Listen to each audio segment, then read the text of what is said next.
बिस्मिल्लाहिर्रहमानिर्रहीम। मैं जलील खान कुलाची, आप देख रहे हैं मेरा यूट्यूब चैनल। नाजरीन, आज हम दो सिस्टम पर बात करेंगे और इससे पहले हम बात करेंगे अमेरिका की मौजूदा सूरत हाल पर, यानी इस वक्त अमेरिका में क्या हो रहा है उस पर हम बात करेंगे। और उसके बाद अमेरिका की जो सिस्टम है न्यूक्लियर वेपन्स को लॉन्च करने का, यानी किस सिस्टम के तहत अमेरिका में न्यूक्लियर वेपन्स लॉन्च किया जाता है, और फिर उसका कंपैरिजन करेंगे पाकिस्तान के साथ, यानी पाकिस्तान में किस तरीकाकार के तहत न्यूक्लियर वेपन्स को लॉन्च किया जाएगा, यानी ऐसा कौन सा सिस्टम है जिस सिस्टम के तहत न्यूक्लियर वेपन्स को लॉन्च करना पड़े तो उस सिस्टम के तहत न्यूक्लियर वेपन्स को लॉन्च किया जाएगा। इन दोनों का आपस में कंपैरिजन करेंगे। लेकिन इससे पहले अमेरिका की जो मौजूदा सूरत हाल है उस पर हम बात कर लेते हैं। दरअसल अमेरिका के जो मौजूदा सदर हैं, सदर ट्रंप, वो जानते हैं कि इक़्तिदार छोड़ने के बाद FBI यानी फेडरल ब्यूरो ऑफ इन्वेस्टिगेशन का जो डिपार्टमेंट है जस्टिस का, वो डिपार्टमेंट सदर ट्रंप को गिरफ्तार कर लेगा और गिरफ्तार करने के बाद जो मुतअद्दिद जराइम है उनकी सजा उनको भुगतना पड़ेगी। तो उन सजा से बचने के लिए सदर ट्रंप ने एक अनोखा तरीका इस्तेमाल किया है। वो तरीका ये है, वो ये चाहते हैं कि उनके जो नायब सदर थे माइक पेंस, उनको सदर बनाया जाए, क्योंकि जब वो सदर बनेंगे तो ट्रंप के तमाम तर जराइम को खत्म कर देंगे। क्योंकि अमेरिका में एक ऐसा कानून मौजूद है जिस कानून के तहत यानी तमाम तर जो इख्तियारात होते हैं वो सदर के पास होते हैं। सदर किसी भी शख्स के तमाम तर जराइम को माफ कर सकता है। तो इस वजह से ट्रंप ये चाहते हैं कि इस वक्त जो उनके जो नायब सदर है माइक पेंस, उनको सदर बनाया जाए, यानी जब वो सदर बनेंगे तो ट्रंप के तमाम तर जो जराइम है उनको माफ कर देंगे। यानी कैपिटल हिल्स पर हमला करना जो ईवान नुमाइंदगान की सबसे बड़ी इमारत तस्वुर की जाती है, जो जिसका जो व्हाइट हाउस के बाद सबसे ज्यादा अहम समझी जाती है, इस तरह के उनके डिफेंस सिस्टम पर यानी हमला करना और इसके साथ फिर मुतअद्दिद हलाकतों का जिम्मेवार भी ट्रंप को ठहराया जाएगा। तो इस वजह से ट्रंप ये चाहते हैं कि मेरे जाने के बाद जब मैं इक़्तिदार छोड़ूं तो उस वक्त माइक पेंस जो मेरे अपने नायब सदर हैं वो सदर बने हों। जब वो सदर होंगे तो मेरे तमाम तर जराइम को माफ कर देंगे। लेकिन अब होने ये जा रहा है कि 25वीं तरमीम जो आर्टिकल, अमेरिका के आर्टिकल की जो 25वीं तरमीम थी, उस तरमीम का जो सेक्शन नंबर 4 है वो ट्रंप के खिलाफ इस्तेमाल होने जा रहा है। क्योंकि जब जॉन एफ यानी साबिक अमेरिकी सदर जॉन एफ कैनेडी के मरने के बाद आज 25वीं तरमीम अमेरिका के आइन में शामिल की गई थी। वो यानी तरमीम इस वजह से शामिल की गई थी कि जब एक सदर मर जाएगा, उसके मरने के बाद अगला सदर कौन होगा, अगर वो सदर भी मर जाए तो फिर उसके बाद आगे आने वाला सदर कौन होगा। तो इस तरह की तमाम तर सूरत हाल को मैनेज करने के लिए आइन के अंदर 25वीं तरमीम शामिल की गई थी और इस तरमीम के मुतअद्दिद सेक्शन बनाए गए हैं। सेक्शन नंबर 3 जॉर्ज बुश ने लागू किया था। जॉर्ज बुश के जमाने में, जॉर्ज बुश के दौर में सेक्शन नंबर जो 3 है वो लागू हुआ था। यानी जॉर्ज बुश जब बीमार हुए थे तो बीमार होने के बाद उन्होंने अपना इक़्तिदार दूसरे बंदे को मुंतकिल कर दिया था। यानी इक़्तिदार की मुंतकिली का तरीकाकार उसमें मौजूद है, लेकिन इक़्तिदार जो है वो मुंतकिल किया जाना चाहिए था सेक्शन नंबर 3 के तहत। तो उस वक्त के सदर बुश ने सेक्शन नंबर 3 को मद्देनजर रखते हुए, यानी सेक्शन नंबर 3 उस पर लगता था, तो उस वक्त वो बीमार थे। जब वो बीमार थे तो उन्होंने अपना इक़्तिदार दूसरे बंदे को मुंतकिल कर दिया था। लेकिन जो 25वीं तरमीम का जो सेक्शन नंबर 4 है वो आज तक अमेरिका की तारीख में किसी पर लागू नहीं हुआ, लेकिन अब वो ट्रंप के खिलाफ इस्तेमाल होने जा रहा है। सेक्शन नंबर 4 है क्या? सेक्शन नंबर 4 ये कहता है कि जब कोई अमेरिकी सदर नाअहल हो चुका हो, अपनी तमाम तर जिम्मेदारियां सही तरीके से ना निभा रहा हो और अमेरिका की सलामती के लिए खतरा हो, तो उसकी अपनी कैबिनेट उसको हटा सकती है। ये सेक्शन नंबर 4 कहता है। तो अब इस सेक्शन के तहत ट्रंप की जो हुकूमत है, ट्रंप को इक़्तिदार से हटाया जाएगा, ट्रंप की जो हुकूमत है उसका धर्म तख्ता किया जाएगा। तो इस वजह से उम्मीद ये जाहिर की जा रही है कि जो 46वां यानी 46 जो सदर था वो जो बाइडन नहीं होगा। जो जो बाइडन है उसको यानी 47वां सदर मुंतखब किया जाएगा। यानी जो बाइडन से एक सदर पहले और भी आ सकता है जिसको माइक पेंस के नाम से जानते हैं। अगर जो सदर ट्रंप है यानी वो इक़्तिदार अपनी मुद्दतें पूरी होने से पहले छोड़ जाते हैं तो जो नायब सदर हैं वो सदर बनेंगे। यानी इसका मकसद हुआ कि माइक पेंस जो है वो सदर बनेंगे। ट्रंप भी यही चाहते हैं कि माइक पेंस को सदर बनाया जाए, लेकिन इसके साथ जो 46वें सदर थे जो बाइडन, वो 40वें सदर नहीं रहेंगे, उसको 47वां सदर का इंतखाब मिलेगा। यानी वो अमेरिका के 47वें सदर होंगे। और इसके अलावा हम बात करेंगे अमेरिका के न्यूक्लियर वेपन्स लॉन्च करने का क्या सिस्टम है।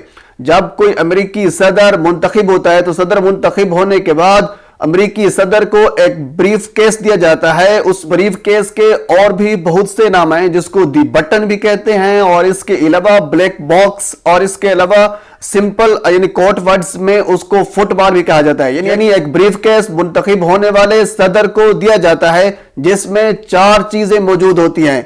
व्हाइट हाउस मिलिट्री ऑफिस के साबिक डायरेक्टर अपनी किताब दी ब्रेकिंग कवर में लिखते हैं कि ब्रीफ केस में 4 चीजें मौजूद होती हैं।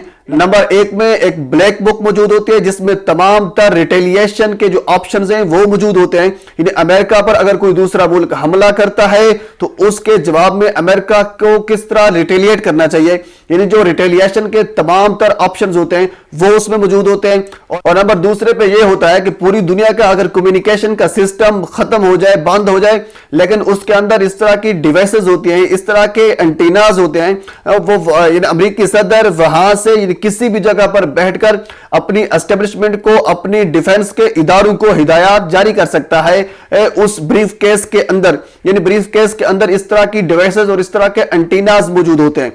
और नंबर 3 पे हिडन साइट्स लोकेशन की डिटेल मौजूद होती है, यानी ये चीज भी उस ब्रीफ केस में मौजूद होती है। और नंबर 4 पे 3x5 का एक कार्ड्स मौजूद होता है उस ब्रीफ केस के अंदर, यानी 3 फुट चौड़ा और 5 फुट लंबा कार्ड्स मौजूद होता है, और इस कार्ड के ऊपर ऑथेंटिकेशन कोड्स मौजूद होते हैं।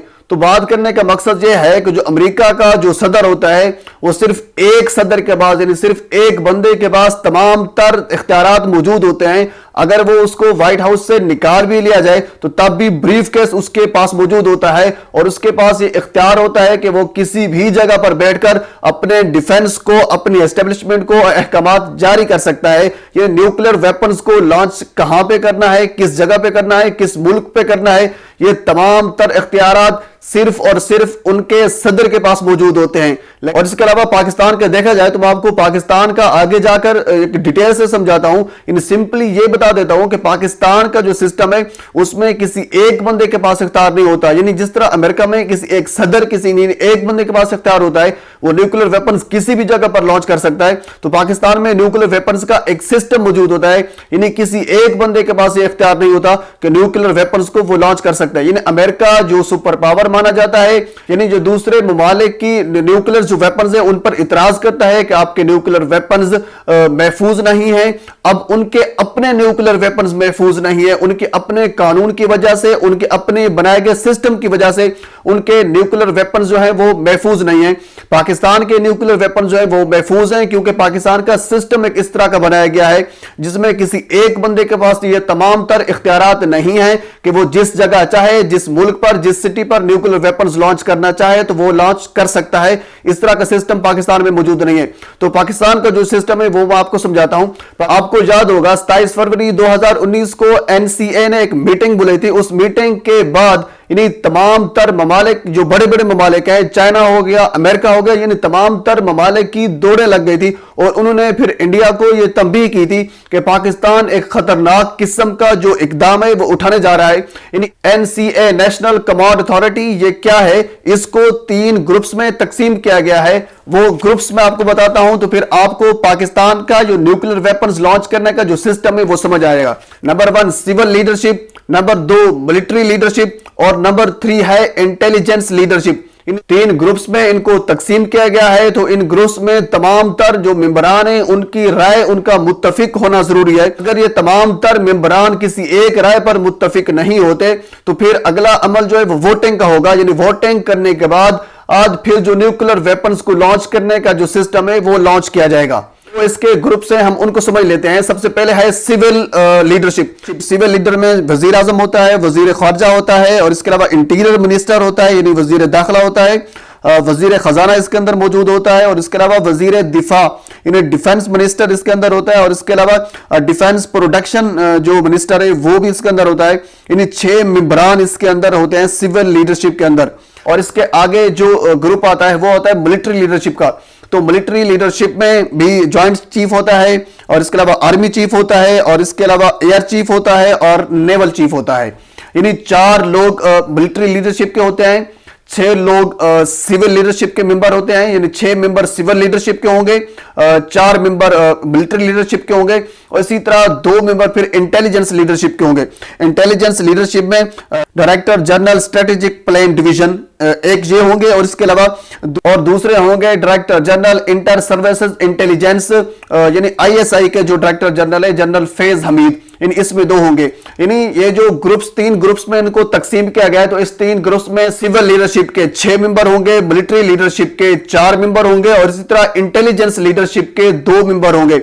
बेसिकली ये जो 12 मेंबर बनते हैं, तो इन 12 मेंबरान का किसी एक राय पर मुत्तफिक होना जरूरी है। अगर ये 12 मेंबरान किसी एक राय पर, किसी एक बात पर मुत्तफिक नहीं होते, तो फिर इनके दरमियान वोटिंग की जाएगी, और वोटिंग में हर मेंबर का एक वोट होगा, यानी किसी एक मेंबर को दूसरे मेंबर पर फौकियत हासिल नहीं है, चाहे वो आर्मी चीफ है, चाहे वो वजीर आजम है, चाहे वजीर दाखिला है, यानी तमाम तर जो मेंबर हैं हर एक मेंबर का एक वोट तस्वर किया जाएगा। तो पाकिस्तान एक सिस्टम के तहत न्यूक्लियर वेपन्स लॉन्च करेगा। लेकिन इसके अगर बरक्स आप देखें अमेरिका में, तो तमाम तर इख्तियारात एक सदर के पास मौजूद है, यानी एक बंदे के पास मौजूद है, यानी वो कोड्स एक बंदे के पास मौजूद है, यानी वो जब चाहे जिस वक्त चाहे न्यूक्लियर वेपन्स वो इस्तेमाल कर सकता है। तो इस वजह से अमेरिका के जो न्यूक्लियर वेपन्स हैं वो गैर महफूज तस्वुर किए जा रहे हैं। और अगर पाकिस्तान की बात की जाए, तो पाकिस्तान के अल्हम्दुलिल्लाह जो न्यूक्लियर वेपन्स हैं वो बिल्कुल महफूज तस्वुर किए जा रहे हैं। और आखिर में आपसे गुजारिश है कि अगर आप चाहें तो हमारे चैनल को सब्सक्राइब कर सकते हैं, ताकि जो हम जानते हैं वो आप भी जान सकें। अल्लाह हाफिज।